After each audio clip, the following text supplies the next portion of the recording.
Olá, Pebers! Está no ar mais um podcast da PebMed, o maior portal de notícias e atualizações médicas do Brasil. Essa série é um oferecimento da parceria PBHA, a união do portal com a maior instituição de ensino e pesquisa da América Latina, o Hospital de Amor, novo nome do Hospital de Câncer de Barretos.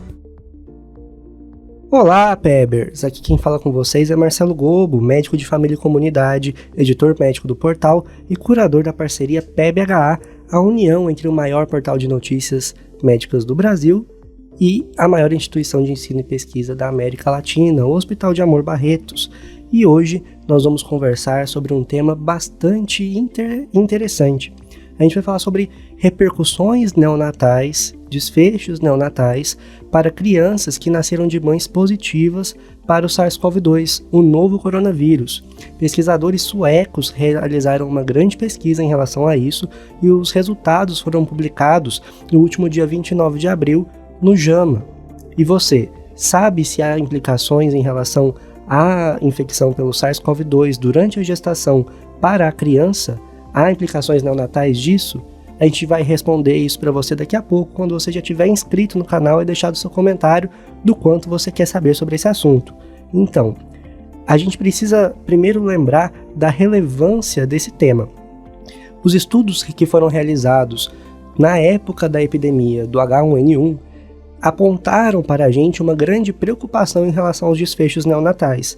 Naquela epidemia, assim como outras epidemias asiáticas do SARS e do MERS, a gente levantou a hipótese e confirmou, após algumas avaliações longitudinais, da relação entre a infecção durante a gestação por esses vírus respiratórios e o aumento de mortalidade neonatal. Ou seja, por uma questão de paralelismo, se imaginou que para o SARS-CoV-2 os resultados poderiam ser semelhantes. Poderia haver um aumento de mortalidade neonatal em virtude de uma infecção materna com o novo coronavírus. Quais foram as implicações disso? As implicações disso foi uma sucessão de recomendações que foram feitas ao longo desses últimos 2 anos, deste 1 ano e meio, na verdade, de pandemia, em relação à conduta para mães e crianças quando havia uma suspeita ou confirmação diagnóstica em relação à infecção pelo novo coronavírus. Ou seja, perguntas como: é necessário separar a mãe e a criança no momento do nascimento? É necessário modificar a via de parto indicada na suspeita de infecção pelo SARS-CoV-2? É contraindicada a amamentação em casos de mães positivas para o SARS-CoV-2 no momento do trabalho de parto? Essas perguntas muitas vezes ficaram sem respostas e estão começando a ser respondidas nesse momento. A literatura começa a levantar esses dados. Em que pé estamos? A gente está num pé de desigualdade entre as informações de desfechos maternos e desfechos neonatais. O que isso quer dizer? Quer dizer que em relação às implicações e riscos para as mães que são positivas durante a gestação, em algum momento para o novo coronavírus, que tenham uma infecção positiva para o SARS-CoV-2 durante esse período de gestação, começam a se acumular, a ponto de que no momento a gente consegue iniciar a condução de revisões sistematizadas de literatura, dado o número de evidências que a gente tem. Por outro lado, em relação às consequências para as crianças, ou seja, as consequências neonatais de crianças que vieram de mães positivas para o SARS-CoV-2, a gente não tem muitos estudos, além de poucas séries de casos, e as nossas condutas são baseadas ou na revisão dessas séries de casos ou na experiência de serviços, tanto no atendimento dessas mães, quanto por base em eventos passados de outras pandemias, como foi o caso do H1N1, certo? Então, por conta disso, os pesquisadores que foram chefiados por Norman iniciaram uma coorte na Suécia, incluindo todos os recém-nascidos que nasceram naquele país entre março de 2020 e janeiro de 2021. A Suécia tem um sistema de saúde em que o segmento pré-natal e o segmento neonatal é feito em ampla maioria com acesso universal. O sistema de saúde sueco lembra um pouco, nesse aspecto, o sistema de saúde brasileiro, em que a gente tem um acesso mais universal. Mas na Suécia, pouca coisa é feita em relação ao segmento pré-natal e neonatal na saúde suplementar. Isso faz com que a gente tenha um acesso a um banco de dados muito bom, com uma integridade muito boa. Então, nessa coorte, mais de 88 mil crianças foram incluídas. E isso representa um alcance de 92% das mulheres grávidas daquele país no período do estudo.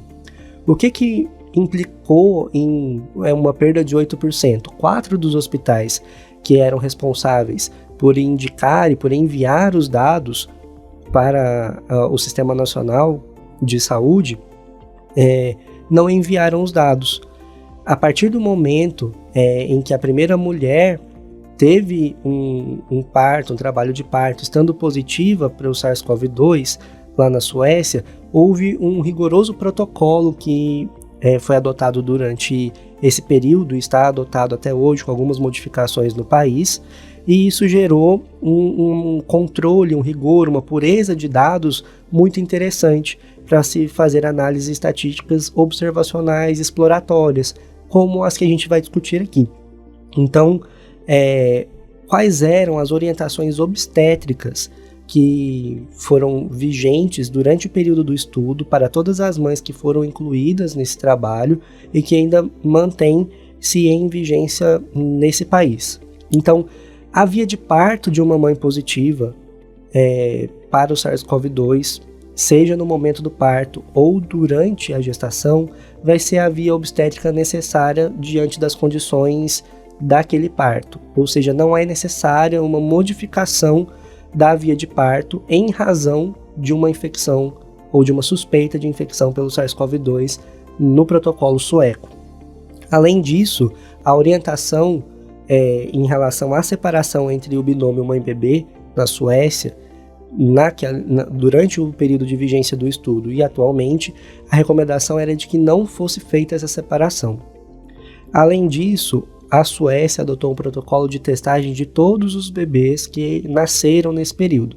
Ou seja, toda criança que nasceu na Suécia foi testada para o SARS-CoV-2.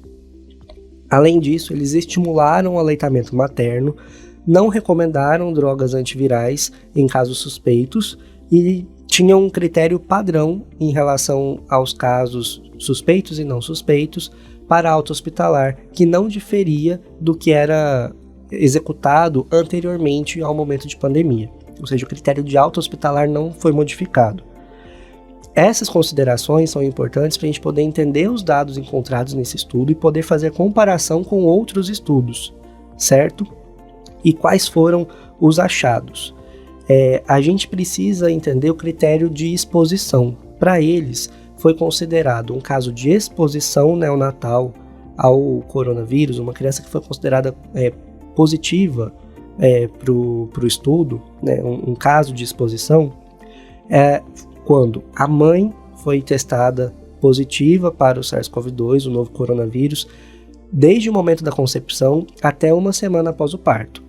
Ou seja, o follow-up junto da mãe foi feito desde o momento da concepção até uma semana após o parto, com uma semana de puerpério. Se durante esse período a mulher foi considerada positiva em algum momento por um teste de PCR, ela foi incluída na análise dos casos expostos. E quais foram os desfechos? Os pesquisadores não elencaram no primeiro momento desfechos primários, justamente porque eles estavam explorando quais seriam as repercussões neonatais dessas mães expostas. Então, foi feito, depois da coleta de dados, essa eleição das variáveis que iam ser consideradas como desfechos primários.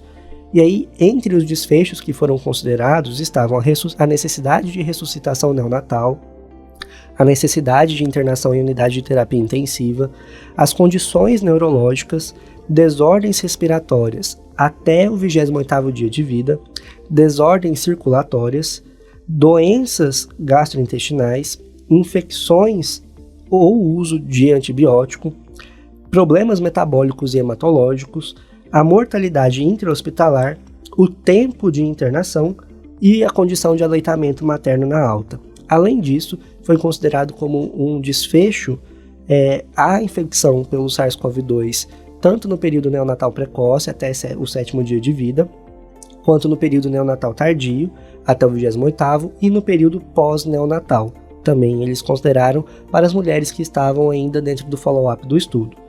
Eles consideraram o tempo de análise de desfechos até março de 2021, para inclusão no trabalho, ou seja, toda criança que nasceu entre março de 2020 e janeiro de 2021 foi incluída na análise, ela era possível de ser incluída, mas os desfechos foram observados até março de 2021, ou seja, o segmento das crianças que nasceram em janeiro foi realizado até março de 2021.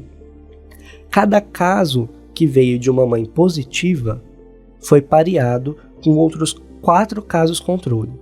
E esse pareamento de casos foi muito rigoroso em relação a alguns critérios. Quais critérios? Desde a idade gestacional da infecção até as condições pré-natais da mãe em relação a hábitos de vida, comorbidades, idade, paridade. Tudo isso foi considerado como um fator a ser analisado e incluída na análise como um processo de variáveis de confusão. Depois de se observar a frequência de ocorrências daqueles desfechos possíveis que a gente acabou de comentar, desordens respiratórias, em geral, foram consideradas o desfecho primário do estudo. E isso foi escolhido por conta de uma prevalência, de uma maior frequência entre as crianças que vieram de mães positivas. Quais foram os principais resultados? Daquelas 88 mil crianças, aproximadamente 2.300 foram crianças que nasceram de mães que testaram positivo para o SARS-CoV-2 em algum momento do seu período gestacional. Ou seja, 1,6% do total de crianças incluídas no estudo. Dessas crianças que nasceram dessas mães positivas, 1/3 das mães estava positiva na hora do trabalho de parto. Ou seja, a maior parte das crianças vieram de mães que estavam positivas na hora do trabalho de parto. A outra maior parte veio de mães que testaram positivo até uma semana após o nascimento da criança, certo? Isso pode gerar um certo viés, os autores discutem isso no trabalho, ou pode ter sido originado de um viés, melhor dizendo, por conta da proximidade com o trabalho de parto e a maior ocorrência de testagens. Então, às vezes, uma mãe que acaba de passar pelo período de contracepção ou que inicia o período de pré-natal nas primeiras semanas, acaba não se testando, ou mesmo porque não sabe que está grávida durante esse período e vai iniciar o pré-natal mais tardiamente. Isso é um ponto interessante para a gente poder considerar na análise, dado que a maior parte das crianças, como um conjunto oriundas de mães positivas, foram de mães positivas na hora do trabalho de parto. É interessante observar que os pesquisadores tinham um dado de estudos anteriores, daquela série de casos que a gente comentou no início do nosso episódio, de que a Covid-19 e a infecção pelo novo coronavírus estava relacionada a uma maior ocorrência de casos de nascimentos pré-termo. E o que isso quer dizer?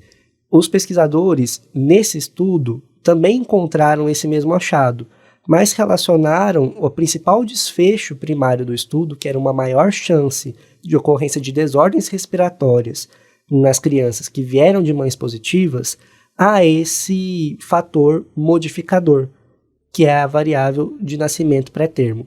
Ou seja, o principal desfecho desse estudo, o principal resultado é que a presença do SARS-CoV-2 ao longo do período gestacional, independente do momento de infecção, ou seja, desde a concepção até uma semana após o nascimento, está relacionado com uma maior incidência discreta de algumas comorbidades, como a necessidade de internação em UTI, por exemplo. Porém, esse aumento de desordens respiratórias ele é mais significativo, em torno de 2,8% contra 2% de presença de desordens respiratórias nos grupos controles. Ou seja, há um aumento da chance de desordens respiratórias nas crianças que nasceram de mães positivas para o SARS-CoV-2. Porém, essa desordem respiratória ela é modulada pela presença de um parto pré-termo. Ou seja, essa variável ela é a responsável pelo fenômeno da alteração respiratória e não necessariamente a presença do SARS-CoV-2. Isso ainda precisa ser melhor estudado. Acontece que quem tem o novo coronavírus durante o período da gestação também tem mais chances de ter um trabalho de parto pré-termo, de ter um nascimento pré-termo. Uma outra coisa interessante da gente comentar é que das quase 2.300 crianças que nasceram de mães que estavam positivas para o novo coronavírus, ou seja, durante o trabalho de parto ou em algum momento da gestação, apenas 21 crianças foram positivas. Isso dá menos de 1%, dá 0,9% do total de crianças. Dessas 21 crianças, mais da metade, 12 crianças, ficaram sem complicação nenhuma em relação ao seu período neonatal. 9 tiveram complicações que não puderam ser relacionadas com a Covid-19. E 2,7% dessas mães estavam positivas na hora do trabalho de parto. Ou seja, a maior parte das crianças que nasceu positiva teve sua mãe positiva na hora do trabalho de parto. As outras crianças que ficaram positivas provavelmente tiveram essa infecção fora do ambiente hospitalar. Isso é uma das coisas que os autores discutem ao longo do trabalho, que embora se observe às vezes a presença de material genético viral na placenta, a transmissão vertical ela é rara e se discute a ocorrência ou não dessa modalidade de transmissão. Um outro ponto muito importante é que os autores não fazem correlação entre a forma do acometimento materno e o desfecho, ou seja, a gente não sabe se a intensidade da manifestação da Covid-19 na mãe por esse trabalho gera alguma mudança no desfecho da criança, ou seja, sintomas graves de síndrome respiratória aguda grave na mãe vai gerar uma alteração para a criança. A gente não sabe pelos resultados desse estudo. Novos estudos são necessários. A gente está no momento de grande virada em relação às conclusões, em que o olhar sobre as gestantes com a Covid-19 ou em relação à imunização e à Covid-19 na gestante estão em alta discussão por conta de achados recentes que você pode encontrar no nosso portal mais informações sobre isso. Além disso, se você ficou com alguma dúvida ou quer deixar alguma sugestão, já deixa aqui nos nossos comentários. E se você gostaria de ver algum outro tema discutido aqui conosco, também deixa aqui nos comentários, certo? Muito obrigado, Pebers. Esse foi mais um episódio do nosso podcast. A gente continua em uma outra oportunidade. Você ouviu a mais um podcast do Portal da PEB, feito pela maior instituição de ensino e pesquisa da América Latina, o Hospital de Amor. Mais informações e atualizações em saúde você encontra em nosso portal. Acesse pebmed.com.br. Seja parte dessa comunidade. Se inscreva em nosso canal, curta, compartilhe e ative as notificações para não perder nenhum conteúdo. Faça você também ciência com qualidade, permitindo que mais conteúdos como esse sejam produzidos através da sua doação em hospitaldeamor.com.br/doe. O seu clique transforma tudo.